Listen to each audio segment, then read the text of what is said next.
Okay, in today's episode, we have one of the most successful mining executives and really proponents of investing in silver, and that's Keith Neumeyer. He is the CEO of First Majestic Silver. He's also involved in a company we've spoken on recently, which is Snowline. And all in all, probably one of the most well-known and respected silver executives and mining executives out there. So we're going to be discussing his views on gold, silver, and we're going to be talking about the markets. So make sure that you hit the like button on this side right over there and this side right over there. Give us your First Majestic price prediction for 2021 in the comments right there down below, and we'll dive right into this video. It's good to see you, Keith.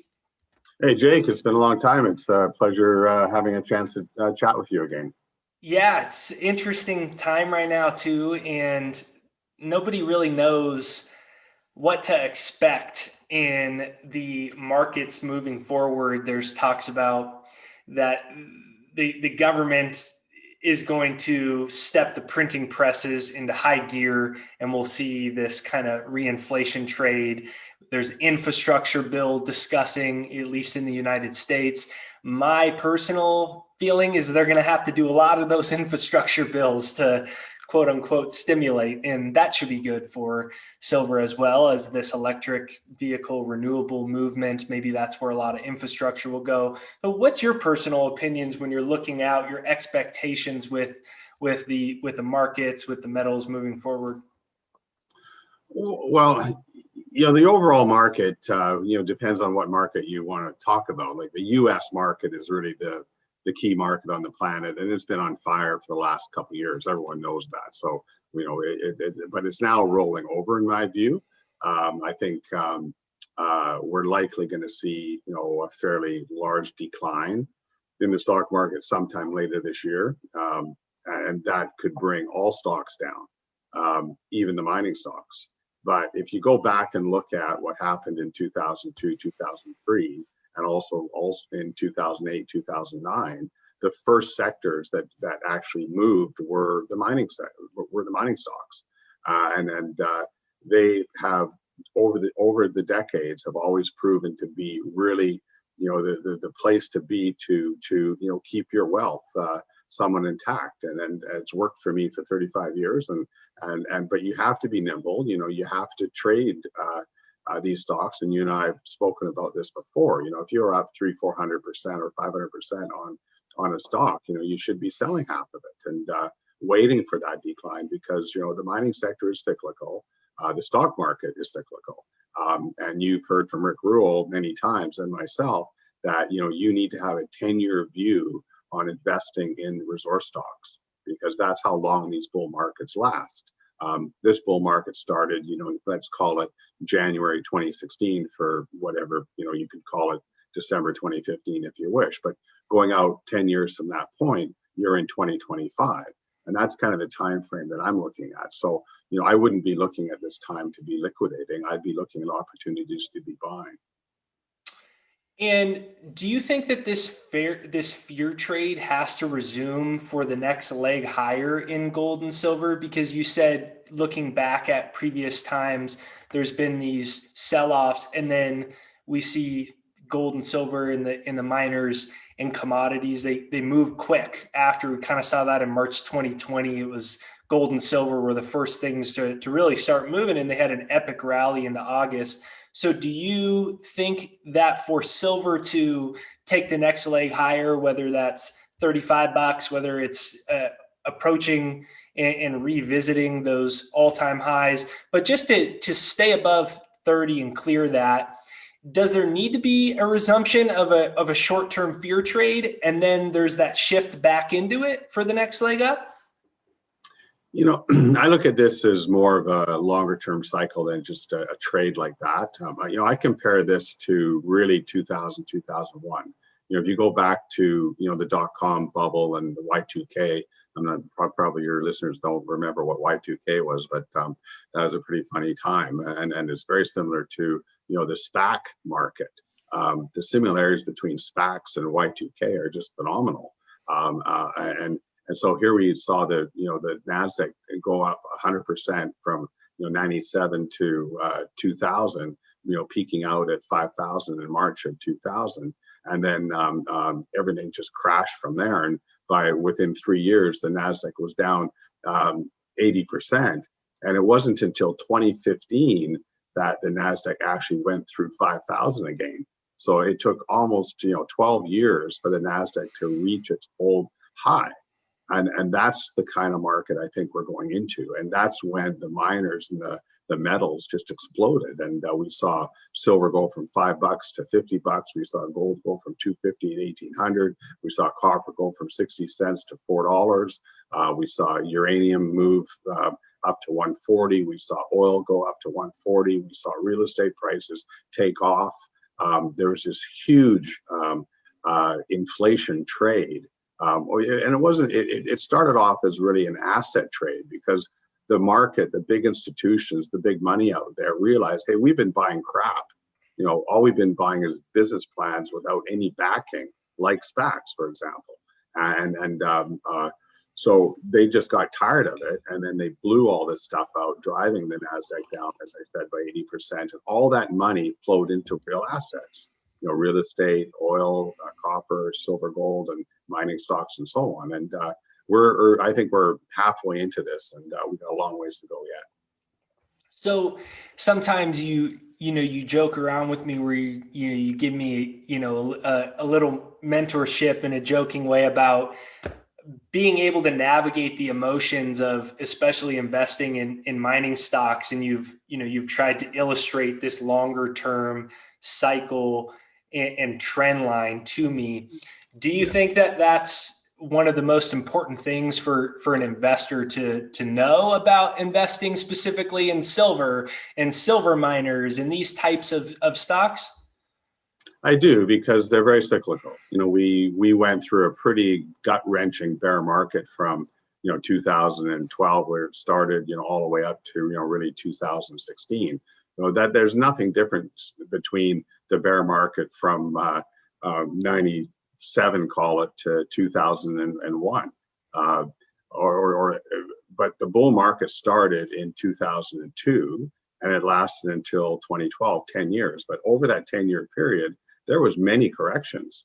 There were several times over that 10-year period that the executives in the mining sector thought the bull market was over, but it wasn't. It just it corrected for 6 months, and sometimes gut-wrenching corrections, and then boom, it took off again. And that's the kind of thing that I think we're into right now. We're just in a short-term correction in a much larger bull market. But as I said, investors who invest in this space, this is a very risky, very cyclical, very volatile space, and you never know when the bull market's going to end. Despite my view that we're 10 years, it's going to be a 10-year long bull market, I could be wrong. So in that case, you have to take advantage of movements. If you're buy a 50-cent stock, and next thing you know it's $3, and that's happened many times to you, I know, Jake, and it happens to me as well. And then when it does, you just have to be disciplined. You sell part of your position, despite your views. You may think the stock's going to go to $10, but you have to be prudent. Take your money off the table, even take a little bit of profit off the table. Take your position down by 50% or 75%, and wait for that correction. If it doesn't correct and the stock keeps going, and you sell your balance at some other higher price, so be it. You've made a lot of money, and then go on to the next company. Just don't fall in love with your investments. And always, when you buy, pick your price and that you're willing to pay for it. And also, as you're buying, visualize the price that you want to sell it at. And a lot of people don't do that. And if you do that and remain disciplined, you'll find that you do quite well over time. Interesting. That's kind of as you and I have been talking, do you think that's really the important thing that you've been wanting to convey to people? And when you watch my channel, and sometimes when you and I are talking, do you think that's kind of the real thing, if you're going to be investing in this, that you got to grasp? I think so, because most people are not good sellers.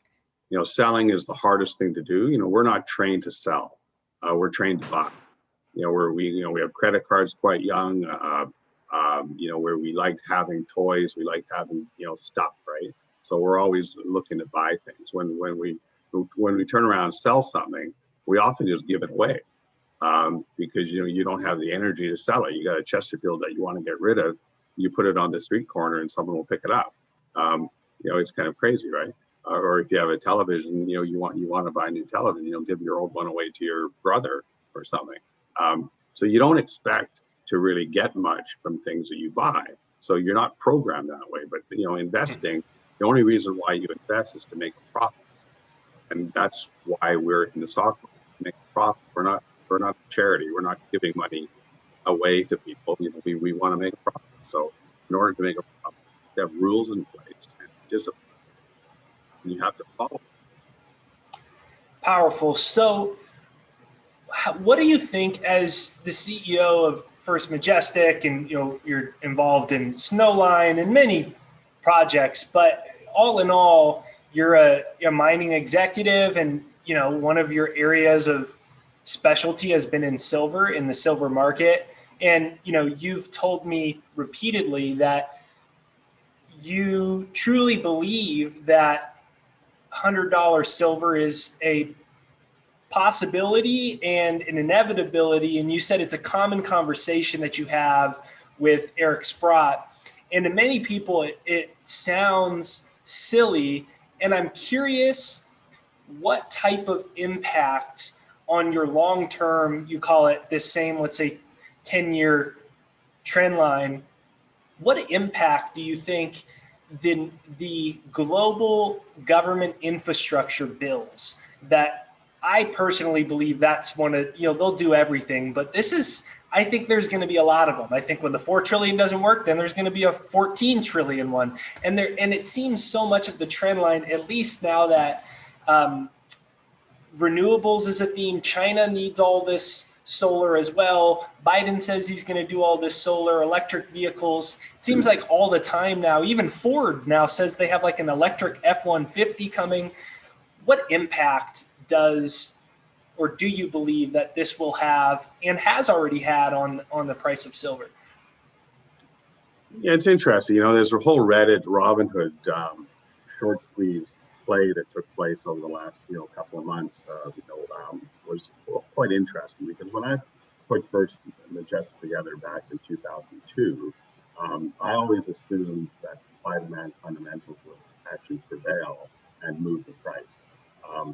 I predicted $50 silver when I put First Majestic together in 2002, and it did hit, of course, $50 in 2011. I didn't predict, mind you, that the price of silver would drop all the way down to $13 or $14, over the next several years, which was quite disruptive to the mining sector. We had to, reduce our spending. We had to, fire a lot of people. It was pretty tough for the mining sector to take, gold dropping from 1900 to close to 1,000, and silver dropping all the way down to 1450. But we got through it, and quite honestly, it's very much story driven. The demand for silver industrial grows at about 4 to 6% rate a year, and that's primarily driven by technology like solar panels, like all the new gadgets, computers, and all the ions, and that's going to continue. It's not going to come back. Human race wants to continue by itself. Governments are pushing different forms of electrification, away from oil and gas. All that's going to be fantastic for metals, and not just silver, but variety of different metals. Silver is a very, very tiny market, and that's why I'm so bullish on silver, is because some of these other metals like copper, that's a pretty big market. But silver, there's only 2020 numbers, we don't know exactly what they are yet, but we think there was about 750 million ounces of silver produced in 2020 worldwide. That's down now 4 consecutive years from a peak of 880 million ounces that was hit or reached in 2015, I believe. So 4 consecutive years of declines, and demand is increasing, and that falls off going backwards. So we're getting tighter and tighter and tighter in this very, very tiny market, less than what's 800 million times 25 bucks, you're in a, $23 billion market. How many times can that market fit into Apple? So it doesn't take much to move a market like silver. Unfortunately, it's very paper driven, and there's a lot of derivatives out there. But and that's what this whole Reddit movement is all about buying physical. And I'm coming to the belief now that it may not be the industrial demand that actually drives price to $100 an ounce. It actually may be the retail demand that just understands the importance of this metal. In fact, it is such a strategic metal, and it's necessary for everything that we do as human race, and people just want to own it. Yeah, what correct me if I'm wrong, it's about 70% of silver annual is for industrial, and about 30 or so is from retail. And what I've wondered is something that I've heard Don Durrett, a guy I've had on the show, big silver advocate, and he was saying, well, what happens if the retail demand doubles and 70% of it is hogged by industry, but what if the 30% in retail goes to 40 or 42 or 43? And that's what you're saying. You're starting to think this long-term trend of this easy money and uncertainty about the economy, that might drive retail to be the thing that gives it the real leverage. Yeah, because the banks are able to manage the market. Like they know the supply that's coming. They've got, we have, like the people we use to market or not market, but sell our metal. They have a pretty good idea of, what we're going to produce in 2021. We put out guidance in January, and we update our guidance in July, and the entire mining sector does the same thing. So the banks kind of know what's coming in the door. So they know what the price should. So if Sony phones up and says, hey, we need, 50 million ounces of silver delivered at these variety of ports around the world for the production of our products, JP Morgan or HSBC kind of know how to price it, right? So they'll give them a 12-month price. So they're taking a short position on that trade. And of course, Sony's expecting the delivery of this metal over the next 12 months. So it's now in the best interest of the banks to keep the market within a fairly tight range, because they don't want that trade, to cost them very much. So, they've got a pretty good handle on the supply-demand fundamentals of these markets. What really screws them up, like what happened in palladium, is they lost control over that market because they didn't anticipate the hedge fund and the retail demand. And because that's such a tiny market, it broke them, and it palladium went up 300%, over about a year. So will that happen in silver? I think it will. I think they will lose control of it, and I think it will be driven by retail. So with First Majestic, I read some reports about you guys doing a share buyback program. You recently picked up a new mine in Nevada in the United States, as opposed to in Mexico. So it seems like business, must be pretty good right now in terms of cash flow in silver and stable prices, in this mid-20 range for a while. So give us an idea of what's going on in the buyback. You recently released about the buybacks as well as your pickup in Nevada. Right. Yeah, the share buyback is a thing that we do every year. From a regulatory environment, it has to be updated every year. In 2020, in early 2020, we did buy back some shares because that during that major dip in the stock market, we spent a couple of dollars and bought back some stock. We haven't bought any back since, and nor do we have any short-term plans to do that. But if there is a stock market crash, as I suggested that there may be earlier today, of course, we'll be in the market and supporting the stock and buying back stock. I think that's very important. We also launched a dividend as well, which was quite interesting. That's effective January 2021. We're going to pay out 1% of our revenue. So as the metal price goes up in time, that dividend will increase. And actually, we'd like to increase the percentage as well. At 1%, it's a little bit on the low side. I'd like to see that up to 2%. over the next couple of years. So we'll see how that goes, and only time will tell. But it's nice to finally be on the dividend side of the market. There's a lot of investors out there that really like to have a little bit of dividend in the mail. So that starts. First dividend should be paid out, I think, in May. And then to your other comment regarding Jerritt Canyon, I put this company together 18 years ago, and always stuck, to Mexico. Very much focused on silver, and we're still focusing on silver. Don't get me wrong. Good silver mines are hard to find, and this particular asset, being in Nevada, what really attracted us, diversifying our portfolio to be in another jurisdiction, just rather than 100% in Mexico. And we're looking elsewhere as well. We're hoping to see other M&A transactions occur over the next 12 months. We're working on a few, but Jerritt Canyon is going to really bring a lot of extra gold for us, which is not too bad. It actually increases our production by 30% on a silver equivalency basis, for about 12% dilution. Eric Sprott becomes a very large shareholder, which is a good thing, and he's very supportive of the company, and we're very pleased to have it more involved first invested. So if you're looking for more opportunities, is it in America? Is it anywhere? Is it just places outside of Mexico? You said you're anticipating or hoping for more over the next 12 months. Well, we've been looking. We always look. As I said, the company's 18 years in, and I'm not a geologist or an engineer, so I'm kind of guy. So punches holes in the ground, trying to find a mine. I like to buy stuff. That's what I've done, what we've done as a team. And we've been quite successful doing it over the last several years, and we continue to do that. So this Jerritt Canyon is a great asset that's going to increase our production, our revenue substantially, and our profit substantially. What comes next, I can't tell you. But, I'm quite confident there will be enough. So right now in the world, it's an interesting time, I guess, as a way to summarize it. There's an awful lot of people in my country that are very behind on their rent. They're very behind on their mortgage. There's a lot of people that have lost their business. There's a lot of people that don't have a job.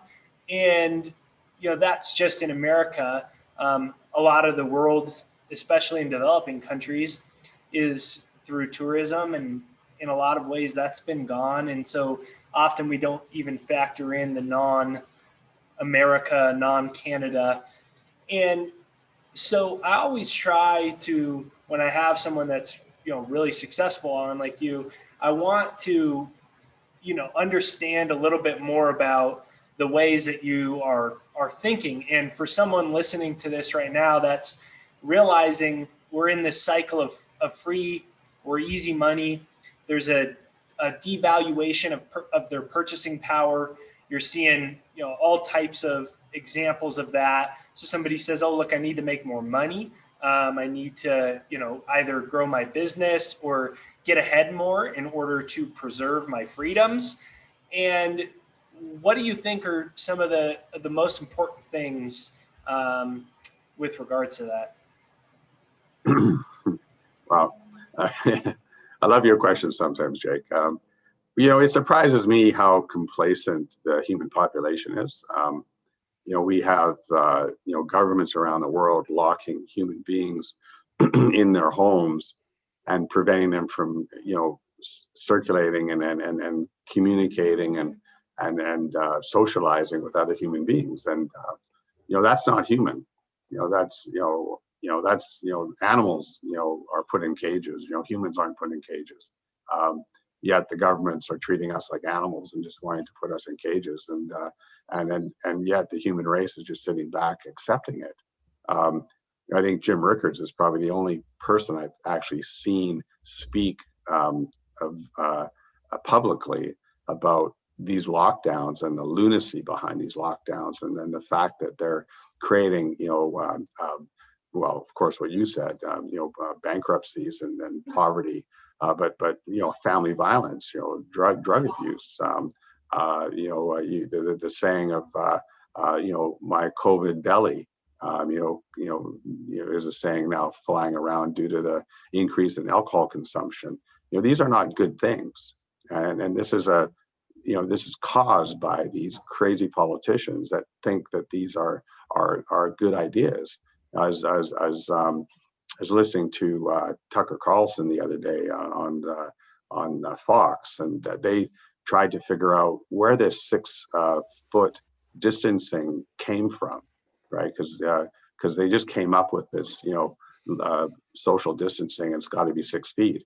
And they found that this doctor from 1859, I think it was, came up with this plan because there was, I forget the disease that was circulating around at the time. It was tuberculosis or something along those lines. Go back and, you guys can find it on the internet, I'm sure. But it was quite fascinating that all of a sudden, 150 years later, 170 years later, that our technology has not advanced. I guess we're as stupid today as we were back then.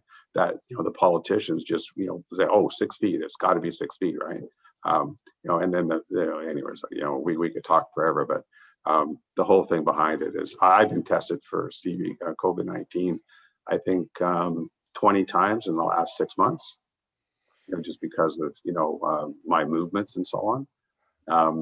So it's pretty nuts. But anyways. So do you think, how important is it to be able to control what you can control and kind of turn the volume down, as someone that runs a big company and you're really productive and successful with all this going on, and there's so much drama going on, and sometimes it can feel negative, or maybe it makes people are just afraid for what's happening. They don't know what to expect. How are you able to channel your energy in a creative and productive way? Whereas as some people, it's there's too much going on. It's a great question. I've figured this out too late in life. And when I is in my early 40s, 42, 43, I think it was, when I finally figured out that I can't control anything other than what I think and say.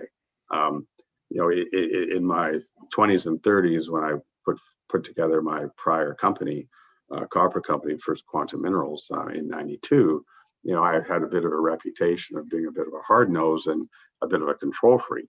And I was not the easiest person to work with. And when I put First Majestic together, it was 10 years later, and I was obviously somewhat more mature. But when I realized the fact that I couldn't control other people, this huge weight came on my shoulders, and I was able to smile, and I was able to wake up with a smile in the morning. I was able to really focus on really the important things of the day. And I read a book called Now, and there's some other books I read as well. And I really realized that, I just got to focus on today, and I can't really worry about yesterday, and I can't really worry about the future. I can plan for the future. I could think about what the future looks like, but I can't worry about it because I can't affect it.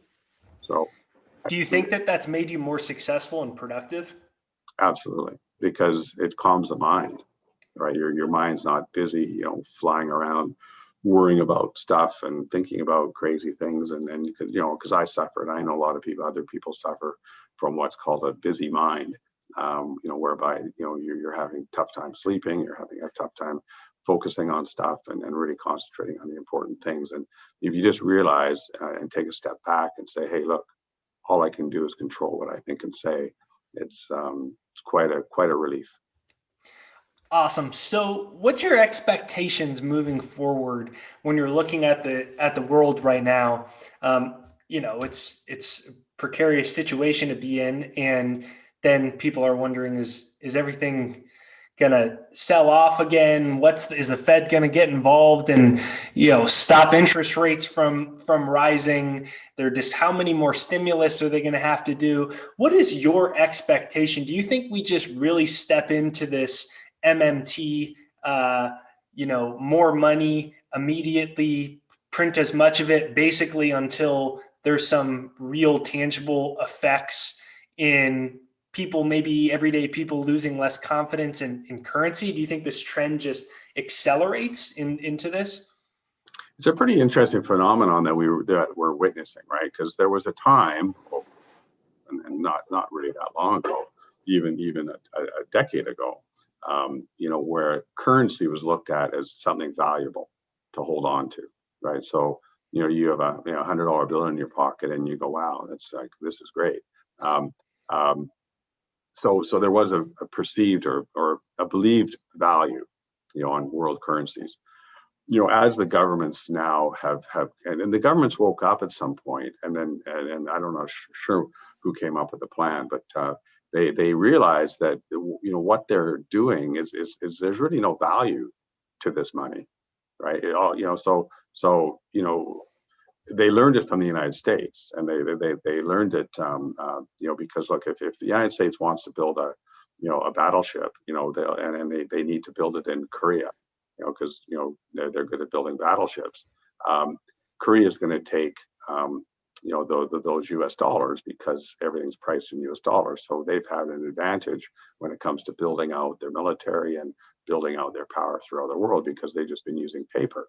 So now all these other governments have said, hey, look, we want to play that same game. So if the Canadian government wants to build a highway or build a bridge, they just print a bunch of Canadian dollars, and there's no recourse because it means nothing. There's no value to it. All they're doing is paying people for that labor. And as long as those people accept that paper for that labor, then the whole system keeps going. So, at what point do people just say, look, this paper is not as good as it used to be? And does that mean we're going to Weimar Republic? I don't know. That seems crazy to me. I don't know if we'll ever get quite that far, but there has to be some point in time where people just say enough is enough, and we don't accept your paper anymore. Maybe it'll be another 10 or 20 years before it happens, but what the governments are proving to us is that debts do not matter. Debts are irrelevant, and they're going to keep giving people money. They're going to continually get into debt, and they don't care. They think that they already know that they can't pay back the debt anyway. So I suppose if if your credit card is run up to 10 grand and you're unemployed, and then another credit card shows up in the mail from another bank that doesn't know you're not employed, and it has another $10,000 limit, you're going to run out of as well. So you're going to just keep living on credit until eventually the banks figure out that you've got 10 credit cards out there, all at 10 grand each, and you've got no income and you can't pay the money back. Well, when does that happen for governments? I don't know, but that's why I'm so focused on precious metals. I think that you need gold and silver in your portfolio. So do you expect this trend to accelerate here in 2021? Do you think the theme is going to be just basically more stimulus packages and infrastructure packages, and eventually we'll see a little bit of that movement start to really push the next leg up in precious metals? I think it's going to be sentiment driven first. And because it's always sentiment that drives markets. What takes Tesla up to where it went, or where it went, or Netflix, or any of the FANGs? They went there because it was a momentum trade, based on sentiment, not any kind of valuation. So there's a view right now in the marketplace that you touched on, about interest rates. So the interest rates, some people say they're going to 1.9, other people say they're going to 2, other people say they're going to 2.5. I've even heard 3. If it ever got up to 3, I think we'd see a crazy market crash. But nevertheless, so the market has to wake up to the fact, where is these rates going to peak? And that's what's been putting a lid on gold. Because of this debate that's going on. So you've got an inflation debate, a deflation debate, and an interest rate debate. So as long as that debate continues, gold is either going to go sideways or have a negative bias to it. And that's what we've seen in the last few months. I think we're going into a fairly strong quarter, Q2. I think, with retail sales and real estate prices and inflation, but I think that's going to roll over in probably Q3, Q4. And then the market will wake up. And wherever rates settle, who knows? I don't have a crystal ball, but rates could settle at 2% by Q3. That could be the top right there. And then after that, where the market's going to wake up and say, okay, this is done. Gold could be, pick a number, 1650, 1700, maybe it'll be 1600. Who knows where it'll be by the time the market turns. But when it does, and that sentiment changes, you're going to see interest rates plunge back towards zero over the next couple of years. And that's when you're going to see a fire lit under gold and silver into 2021 and into 2023. That's So do you think that they'll ever step in and stop the rates from rising? Yeah, oh, for sure. They haven't yet. Well, you saw the Europeans, the EU stepped in to their bond market just the other day, and then the Japanese, of course, I just read this morning that they went into their stock market and bought something like 50 billion U.S. equivalent dollars worth of stock over the last couple of weeks. So the governments, which is crazy, but the governments are in there manipulating as much as they can. The U.S. has kind of taken a backseat approach because they're kind of watching the markets and so on. But what the Europeans do, what the Japanese do, is just a precursor of what the United States is going to do. What's the end game for gold and silver out of this type of long-term trend that you've illustrated? And that's a big question. That's the $1 million question, isn't it?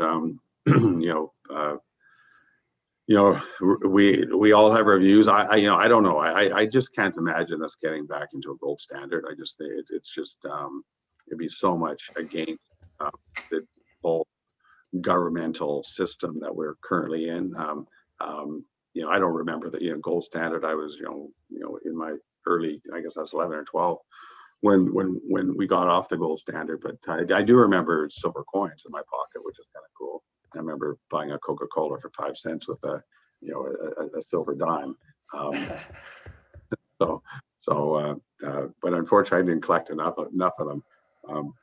But whether I don't think we'll get back there, but I do think that we'll get into some kind of a reset whereby governments, and I'm super anti-world government, but I think that that's kind of the direction that we're going.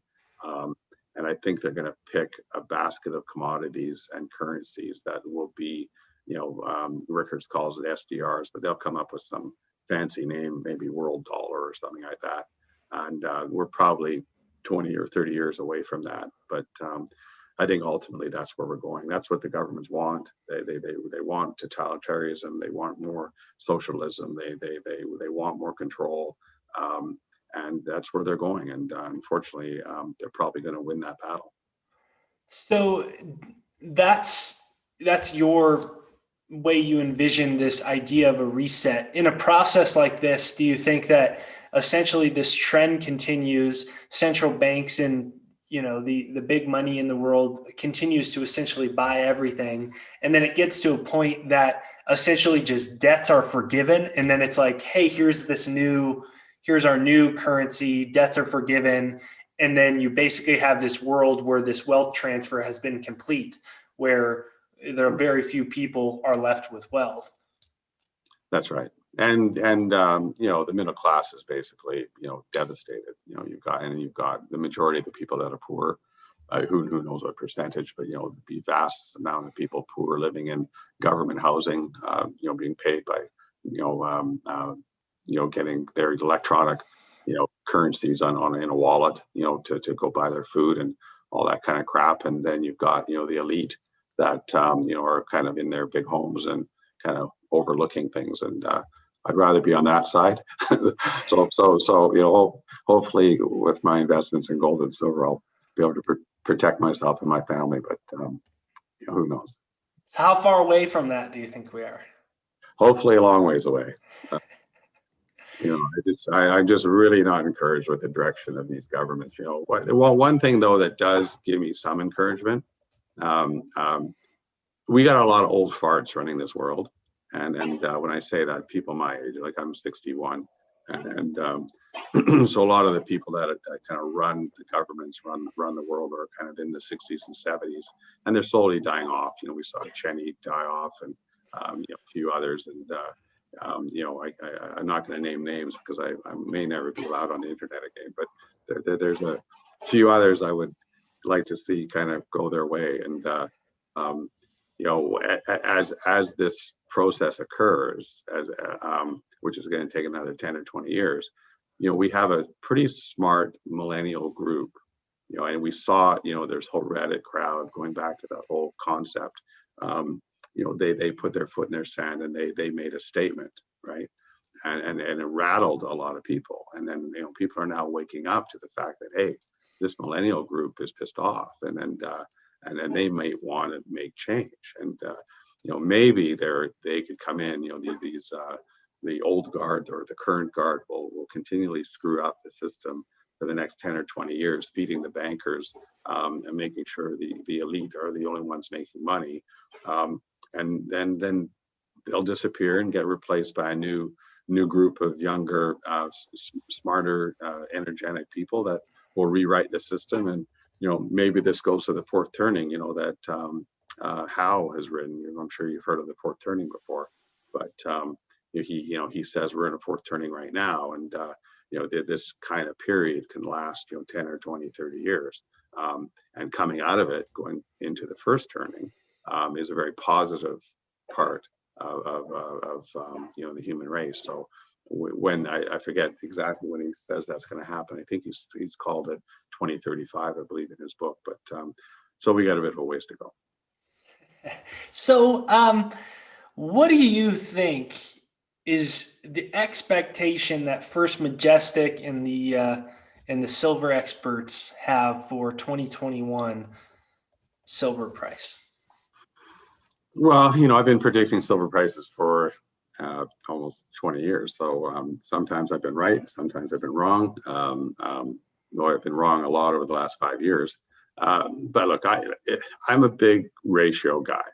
I know there's a lot of people out there that think ratios are bullshit, but I think that supply demand fundamentals are what ultimately prevails in any pricing of anything, whether it's a stock or whether it's a commodity, doesn't matter. You can manipulate markets, and then you can have short-term periods of broken markets like GameStop, for example. But generally speaking, over longer terms, supply-demand fundamentals prevail. And currently, the demand, or the supply for silver is at 8-to-1 ratio. So for every 1 ounce of gold miners are mining worldwide, we're only mining 8 ounces of silver worldwide. And that's a pretty shocking number, considering we're trading close to 70-to-1. So I think we're going to see ratio collapse. We've seen it before. We've seen it a few times. Back in the 70s, we saw it in 2011 when the ratio got down to 32. I think it's going to get much closer to 8. It may never hit 8, but even if it gets down to 20 or 25 or 15, pick a number. Pick your gold price. Call it $2,000 gold or $3,000 gold, divided by 20 or 25 or 30, and that's your silver price. And that's why I think we're going to see triple-digit silver. And it's pretty easy for me to come up with that number. I don't think it's too much of a stretch. So I know we're coming down to the end of the hour here. Let me conclude by just give us a little bit of what we've had Snowline, Nicholas on our show. Give us an idea of why you're excited about Snowline and your goals with that. Sure. Well, first off, I'm founder and CEO of First Majestic Silver. I put that company together, and it's my full-time job, or more than my full-time job. And then I put together a company called First Mining Gold in 2015, which has quite an amazing gold portfolio, a exploration development gold portfolio, primarily in Eastern Canada. I'm the chairman of that company. And then I do occasionally assist companies to go public. And one company I took public a few years back was Silver One. I think you're a shareholder of that company, if I recall. and I'm still, fairly substantial shareholder of that company. Silver in Nevada, early stage exploration, needs a lot of time and work. But Greg, the CEO, is a good guy. And then this opportunity came to me about a year ago, this Yukon portfolio of gold projects that I just really fell in love with. Some great technical people behind it. Quinton Henning, who you may know, and then the family, Scott and Ron Burdell, spent 30 years staking this land, based on some Carlin-style geological viewpoints, some theories on geology, mind you. So I assisted them to stake additional land, and then I assisted them to go public, which the company went public, I guess, about a month ago now. We were very lucky to get Paul Matisek on as an advisory. Many people probably know Paul. One of the things, very, very good entrepreneur, very well-known guy in the mining sector. Quinton Henning jumped on as well as advisor. We have Paul's son, Nicholas Matisek, on as CEO. Scott took on the COO position. We had Eric Sprott, who came in fairly large and helped finance the company side by side with me, and Quinton as well, and some of his associates. So we have a great shareholder base. We came out of the gate with about $8 million in the bank, and we hope to be drilling sometime this summer. So there'll be a lot of news coming out. I'm very optimistic. I love the portfolio. It's very grassroots, super risky. But if they're right in their geological theories, which I'm willing to finance and back, I think it's worth the risk myself. But I'm one of these guys that take a lot of risks. So people have to be aware, when you're investing in companies like this, just be aware that you could lose all your money. Hopefully that doesn't happen, but I don't think it will. But we've got a great group of people around. We think we got great assets, and so we got a good start. All right. So in conclusion, for everyone listening, make sure you hit the like button on either side right over there if you want to see Keith back on more, or there's some important questions that you love Keith to address.